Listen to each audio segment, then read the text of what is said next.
Hey guys, Dr. Decks here. Welcome to our channel. Thanks for coming. We really appreciate it. Today, I'm talking to you about a product called a skate plate, which adapts to a rear handle saw. This happens to be a DeWalt cordless rear handle saw, and it clamps right down to the plate of the saw and it allows you to roll freely. There's one on the front, one on the back. And if you're making a lot of repetitive cuts, it just kind of glides along the way with this plate.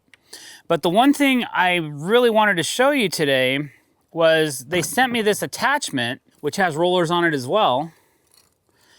And we assemble this into the side of the saw. This is called a skate guide. It's compatible with the skate plate, made by Circ Saw Technologies. And then you can slide this in and lock it down like so. And you can cut multiple widths of the same product very quickly and very accurately.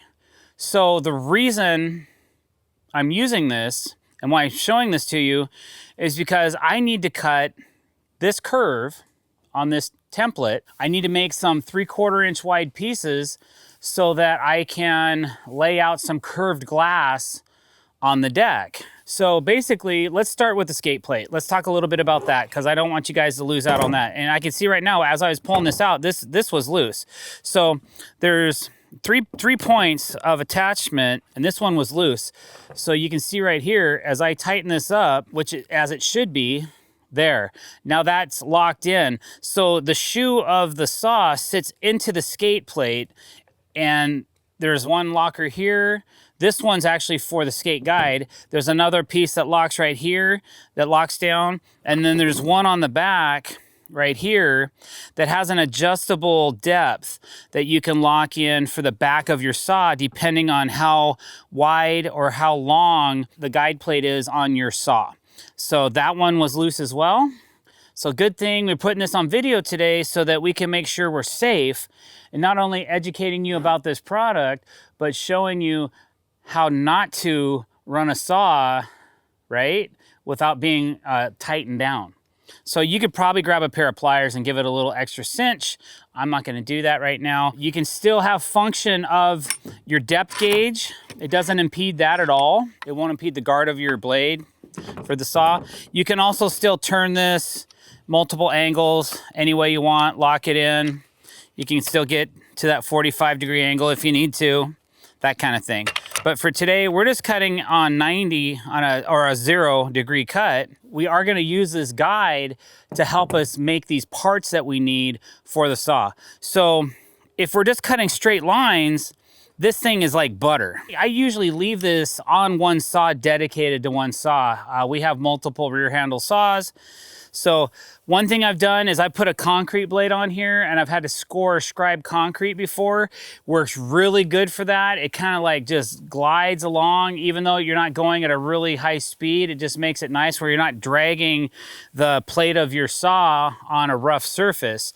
So anytime you have a rougher surface, if you need to cut a straight line or a elongated line or whatever, this just helps smoothly glide along. So like if I'm just, without running the saw, let me show you.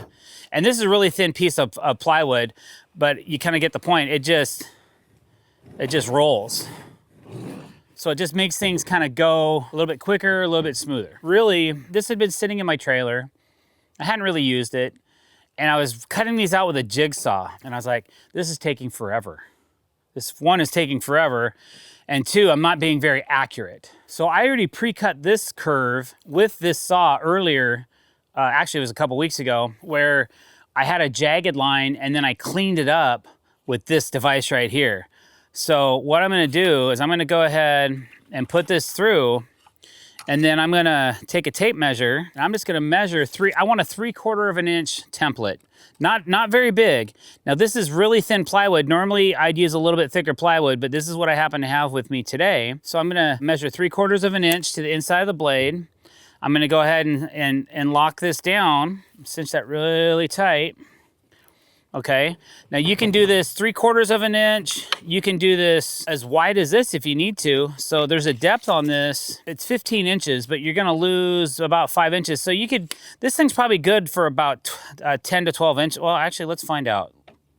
Let's open this up all the way and lock it down, and let's see what we got. 11 3/8. You could probably get 11 1/2 out of that if you really needed to.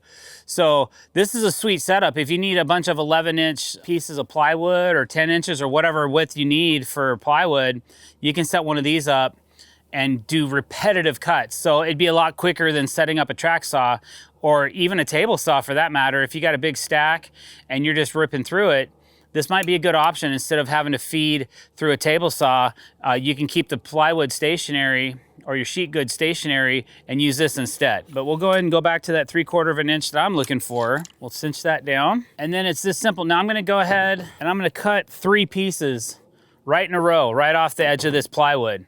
So we're just gonna rip 1, 2, 3, okay? And we'll see how accurate and how well they look when I'm done.